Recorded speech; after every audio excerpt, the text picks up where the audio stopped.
നിയമസഭാ തെരഞ്ഞെടുപ്പിൽ മലമ്പുഴ മണ്ഡലത്തിൽ മുൻ മുഖ്യമന്ത്രി വി എസ് അച്യുതാനന്ദന്റെ പേഴ്സണൽ അസിസ്റ്റന്റായിരുന്ന എ സുരേഷിനെ മത്സരിപ്പിക്കാൻ കോൺഗ്രസ് നീക്കം. എ സുരേഷുമായി കോൺഗ്രസ് നേതൃത്വം ചർച്ച നടത്തി തീരുമാനമെടുത്തിട്ടില്ല എന്നാണ് എ സുരേഷിന്റെ പ്രതികരണം. എന്നും ഇടതുപക്ഷക്കാരനായി തുടരാനാണ് ആഗ്രഹമെന്നും എ സുരേഷ് പറഞ്ഞു. കോൺഗ്രസ് ലീഡേഴ്സ് KPCC ഉത്തരവാദിത്തപ്പെട്ട ഭാരവാഹികൾ സംസാരിച്ചിരുന്നു. ഇത് മാത്രമല്ല പല കാര്യങ്ങളും എന്നോട് സംസാരിച്ചിരുന്നു. തൽക്കാലം ഞാനൊരു തീരുമാനം എടുത്തിട്ടില്ല. ഞാനിപ്പോഴും ഒരു ഇടതുപക്ഷ അനുഭാവിയായി തുടരുക തന്നെയാണ്. ഞാനൊരു പാർട്ടിയിൽ ചേരാൻ ഉദ്ദേശിക്കുന്നില്ല. ഇടതുപക്ഷ മൂല്യങ്ങൾ എപ്പോഴും ഉയർത്തിപ്പിടിക്കണം എന്ന് ആഗ്രഹിക്കുന്ന ഒരാളാണ് ഞാനൊരു പാർട്ടിയിലും ചേരാൻ ഇതുവരെ ഉദ്ദേശിച്ചിട്ടില്ല. എ സുരേഷിനെ സ്ഥാനാർത്ഥിയാക്കാൻ കോൺഗ്രസ് തീരുമാനിച്ചാൽ ഒറ്റക്കെട്ടായി മുന്നോട്ട് പോകുമെന്ന് Palakkad DCC president A Thankappan പ്രതികരിച്ചു. അസംബ്ലി സ്ഥാനാർത്ഥികളെ ഒക്കെ നിശ്ചയിക്കുന്നത് ജില്ലാ കോൺഗ്രസ് കമ്മിറ്റിയല്ല, അത് KPCCയിൽ അങ്ങനെ ഒരു കമ്മിറ്റിയുണ്ട്.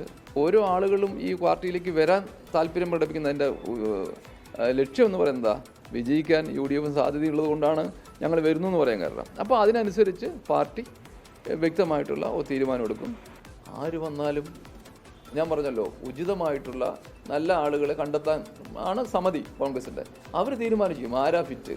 അവർ തീരുമാനിച്ച് ഇന്ന ആളാണെങ്കിൽ ആരെ വന്നാലും ഈ പാർട്ടിക്ക് ആൾ വരുന്നത് സന്തോഷമുള്ളൂ, ആര് വന്നാലും വിരോധമില്ല.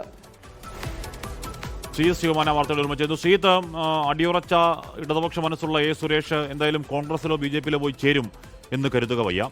പക്ഷെ അതിനർത്ഥം അടിയുറച്ച ഇടതു മനസ്സുമായി അവിടെ നിന്നുകൊണ്ട് UDF പിന്തുണയിൽ മത്സരിക്കില്ല എന്നുമല്ല ശ്രീത്ത്, അല്ലേ? എ സുരേഷുമായി അല്പസമയം മുൻപ് നമ്മൾ സംസാരിച്ചിരുന്നു ഹാഷ്മി. എ സുരേഷ് പഴയ ഒരു വാചകം ഓർമ്മിപ്പിക്കുക മാത്രമാണ് ചെയ്തത്. പാർട്ടി ഉണ്ടാകും, ജനങ്ങളുണ്ടാകില്ല. മഹാനായ കഥാകാരൻ്റെ വിജയൻ്റെ ആ വാക്കുകൾ, പ്രൊഫസർ MN വിജയൻ്റെ ആ വാക്കുകൾ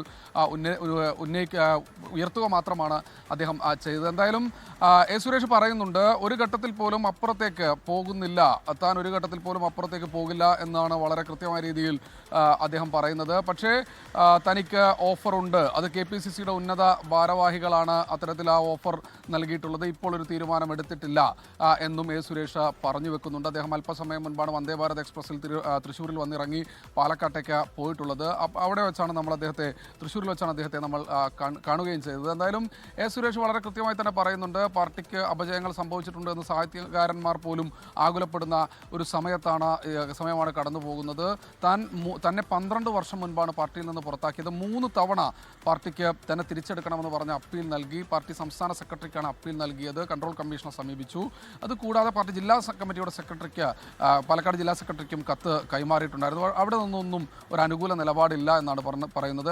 അതായത് സുരേഷ് ആലോചിച്ചുകൊണ്ടിരിക്കുകയാണ്. ഇതുമാത്രമല്ല, അതായത് KPCC നേതൃത്വം സുരേഷുമായി ബന്ധപ്പെട്ട് ചില കാര്യങ്ങൾ സംസാരിച്ചിരുന്നു എന്ന് സുരേഷ് സമ്മതിക്കുന്നുണ്ട്. പക്ഷേ അത് കേവലം ഒരു സ്ഥാനാർത്ഥി ചർച്ച മാത്രമല്ല, കൂടുതൽ ആളുകളെ പാർട്ടിയിലേക്ക്, കോൺഗ്രസിലേക്ക് അല്ലെങ്കിൽ UDFൻ്റെ പക്ഷത്തേക്ക് എത്തിക്കുന്നതുമായി ബന്ധപ്പെട്ട ചർച്ചകളാണ് എന്ന് മനസ്സിലാക്കുന്നു. സുരേഷുമായി ബന്ധപ്പെട്ട അത്തരത്തിലുള്ള ചർച്ചകൾ നടന്നിട്ടുണ്ട് എന്ന് നമുക്ക് സ്ഥിരീകരിക്കാത്ത റിപ്പോർട്ടുകളുണ്ട്. മലമ്പുഴ മണ്ഡലത്തിൽ ശക്തമായ ഒരു ത്രികോണ പോരാട്ടത്തിൻ്റെ തലത്തിലേക്കൊക്കെ BJP കാര്യങ്ങൾ ചെന്നുകൊണ്ട് എത്തിച്ചിട്ടുണ്ട്. 3ാം സ്ഥാനത്തേക്ക് കോൺഗ്രസ് പോകുന്ന സാഹചര്യം അവിടെ മുൻപത്തെ തവണകളിലൊക്കെ തന്നെ ഉണ്ടായിരുന്നു. എന്തായാലും അവിടെയാണ് ഇത്തരത്തിൽ കോൺഗ്രസ് ഒരു ശക്തനായ സ്ഥാനാർത്ഥി അല്ലെങ്കിൽ UDFൻ്റെ ശക്തനായ സ്ഥാനാർത്ഥിയായി ഇടതുപക്ഷം, അവിടുത്തെ നാട്ടുകാരുടെ സ്വന്തം സഖാവായ VSൻ്റെ സന്തത സഹചാരിയെ തന്നെ മുന്നിട്ടിറക്കുന്നത് അല്ലെങ്കിൽ അത്തരത്തിലൊരു ആലോചനയിലേക്ക് കടക്കുന്നത്. പക്ഷേ VSൻ്റെ സന്തത സഹചാരിയായ എ സുരേഷ് അത് തള്ളുന്നില്ല. പക്ഷേ ഇപ്പോൾ ആലോചിച്ചിട്ടില്ല. ഇടതുപക്ഷക്കാരനായി തുടരും, മറ്റൊരു പാർട്ടിയിലേക്കും പോകുന്നില്ല എന്ന് പറയുമ്പോൾ സ്വതന്ത്രനായി മത്സരിക്കാൻ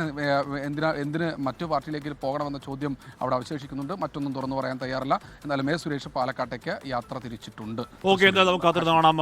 മലമ്പുഴ മണ്ഡലത്തിൽ VS അച്യുതാനന്ദൻ മത്സരിച്ച മണ്ഡലത്തിൽ അദ്ദേഹത്തിന്റെ സന്തത സഹചാരിയായ സുരേഷ് ഒരു സ്വതന്ത്ര സ്ഥാനാർത്ഥി, പക്ഷേ ഒരു UDF പിന്തുണയുള്ള സ്വതന്ത്ര സ്ഥാനാർത്ഥിയെ മത്സരിക്കുമോ എന്ന കാര്യം എന്തായാലും മത്സരിക്കാനില്ല എന്ന് തീർത്ത് പറയുന്നില്ല എ സുരേഷ്. തീരുമാനമെടുത്തിട്ടില്ല എന്നേ പറയുന്നുള്ളൂ. അതേസമയം തന്നെ ഏതെങ്കിലും തരത്തിൽ കോൺഗ്രസിലോട്ടോ മറ്റു പാർട്ടിയിലോട്ടോ പോകുന്ന കാര്യം സുരേഷ് പറയുന്നുമില്ല. മാത്രമല്ല, അടിയുറച്ച ഇടതുപക്ഷക്കാരനായ സുരേഷ് അങ്ങനെ പോവുകയില്ല.